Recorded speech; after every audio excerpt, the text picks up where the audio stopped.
सारा खेल यहाँ पे है। जी अशोक जी, आप सुन पा रहे हैं?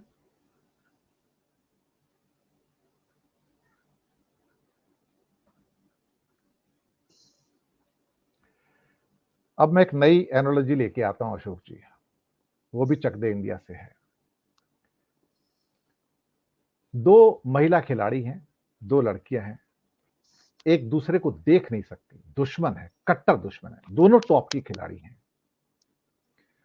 और दोनों चाहती हैं कि इस मैच में सिर्फ उन्हीं का नाम हो। और शाहरुख खान ये जानते हैं कि ये दोनों दुश्मन हैं और कभी भी एक दूसरे को ये पास भी नहीं देंगी ताकि ग्लोरी इनके साथ रहे।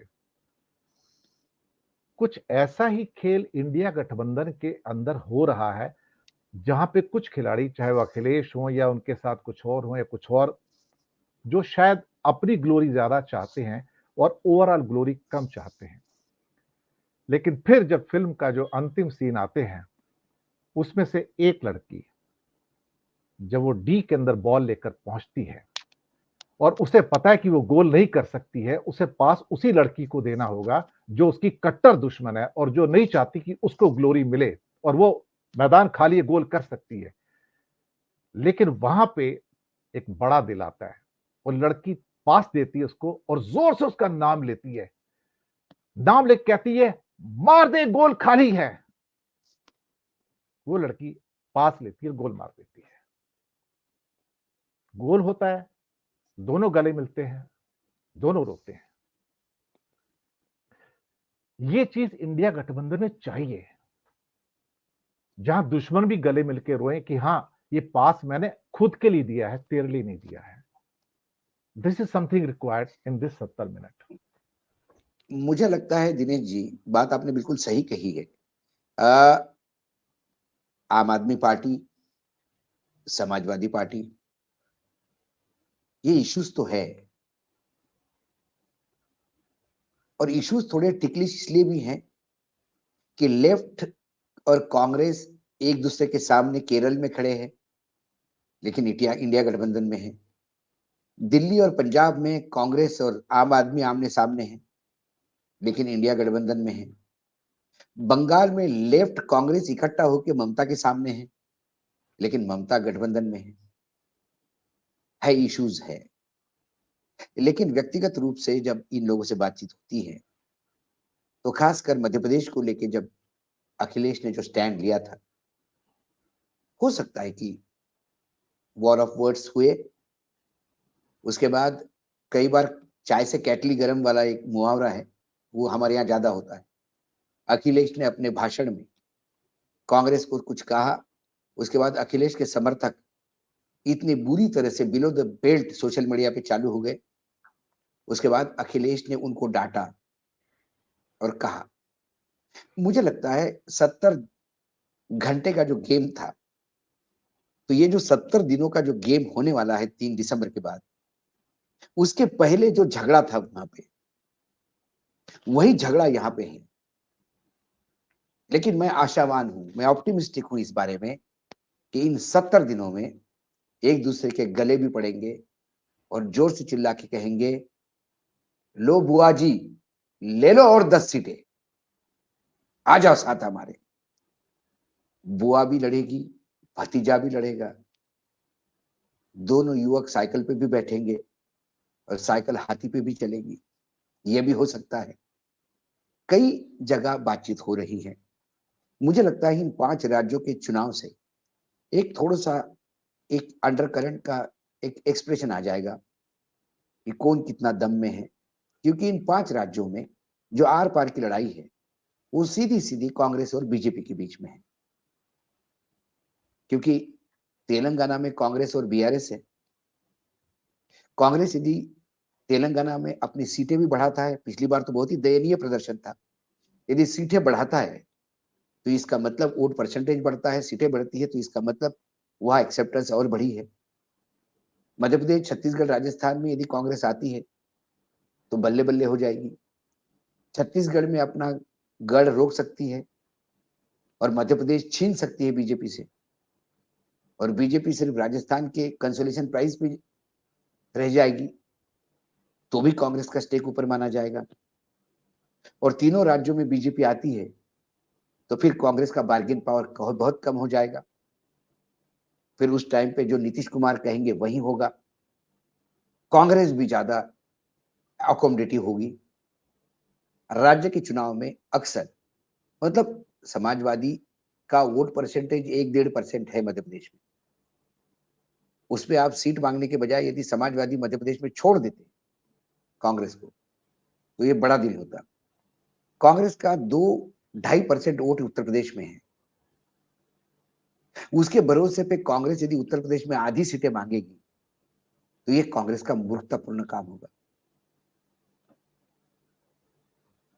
पिछली विधानसभा सभा बंगाल में ये मैं बहुत भाली भांति जानता हूं कि कांग्रेस और लेफ्ट ने बैकफुट पे खेला और ममता को पूरा फ्रंट पे खेलने के लिए छोड़ दिया।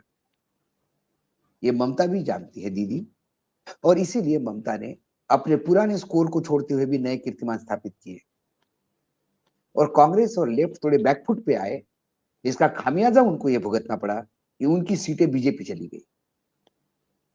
लेकिन ममता की जीत में भी उनका बैकफुट पे आना था। जो कांग्रेस के लीडर ऑफ अपोजिशन थे लोकसभा में, दादा हमारे, और वो जब एग्रेसिव हुए ममता जी के खिलाफ तो उन्हें समझ भी दी गई कि ये ममता और बीजेपी के बीच का युद्ध है। इसे हम डायरेक्ट पार्टिसिपेट भी नहीं होते हैं तो हमें ममता जी को मदद करनी होगी। फिर उन्होंने भी अपना टोन बदला।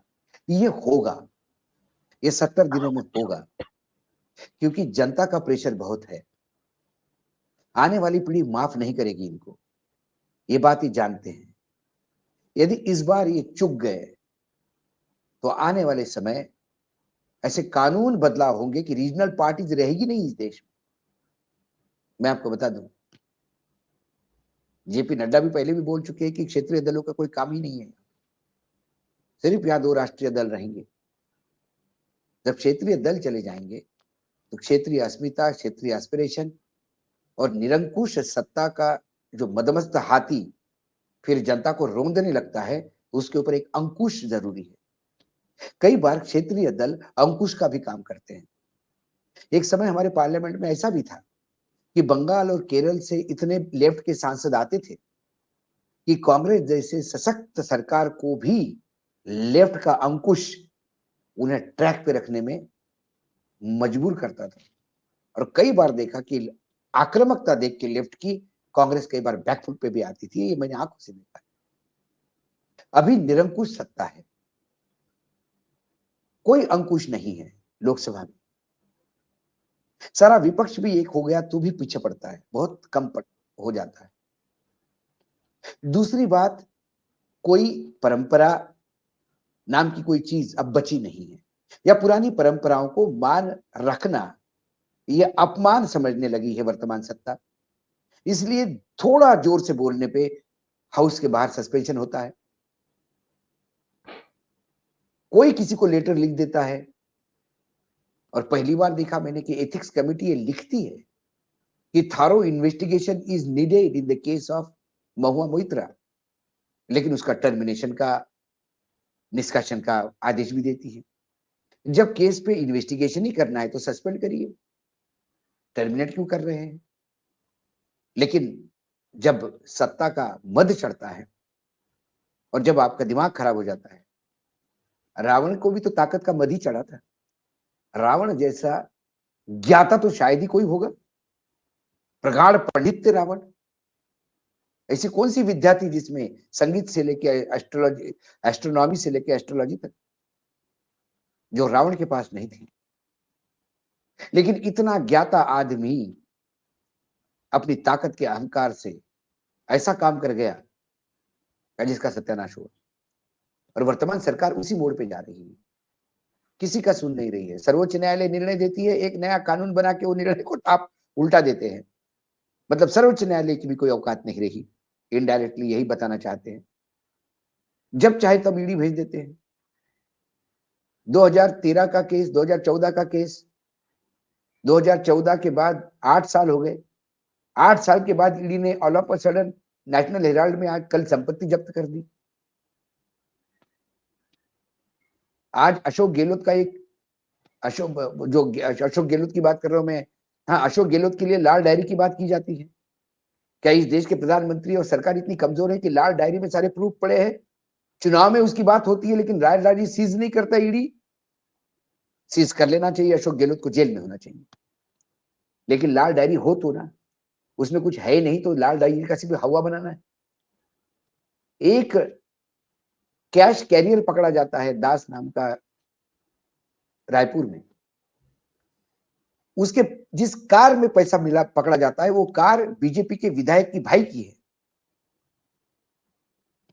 और एक प्रेस रिलीज आता है ईडी से कि पकड़े गए व्यक्ति ने कहा कि मैंने 508 करोड़ रुपए बघेल को दिए, और 508 पूरा चुनाव के मतदान तक 508 का चस्पा दिया जाता है बघेल पे। आज वो दास का दूसरा पत्र आया मार्केट में, उसने ईडी के डायरेक्टर को लिखा, उसने कहा कि मैंने कब कहा कि मैंने किसी बघेल को पैसा दिया और इतना पैसा दिया? मैं तो किसी नेता को जानता भी नहीं, मैं तो एक ऑर्डिनरी आदमी हूं। मैं 10वीं पास हूं, आपने अंग्रेजी में क्या लिखा मुझे पता नहीं, आपने मेरी साइन कर ली। एक मिश्रा नाम की ईडी का अधिकारी है जो इन महादेव ऐप वालों के साथ दलाली कर रहा है। अब उस पत्र का कोई महत्व नहीं होगा क्योंकि चुनाव खत्म हो गए, वोट जल गए। तो जब एजेंसियों का इतना ब्लंटली यूज होता है तो ऐसे में दायित्व बढ़ता है मतदाताओं का। बघेल कितना भी छाती पीट पीट के बोलता रहा कि मेरा कोई लेना देना नहीं, मेरा कोई लेना देना नहीं, लेकिन ईडी ने प्रेस रिलीज दे दिया भाई। और गोदी मीडिया तो है बैंड बजाने के लिए, उसको मल्टीप्लाई करने के लिए। तो ऐसे में मतदाताओं का दायित्व बढ़ता है। हम जैसे जो सोशल मीडिया पे जो पत्रकारिता करते हैं या हमको मजबूर में ढकेला गया है यूट्यूब पे, ये उनका दायित्व होता है कि असलियत क्या है ये लोगों तक बचाने की। मैं ये नहीं कह रहा हूं कि भ्रष्टाचार नहीं हुआ है, मैं बार बार कहता हूं दिनेश जी, छत्तीसगढ़ इतना भ्रष्ट राज्य कोई हो नहीं सकता। महादेव ऐप में भी गड़बड़ है, लेकिन ये 500 करोड़ वाला 508 करोड़ वाला लेटर जरूर फर्जी है।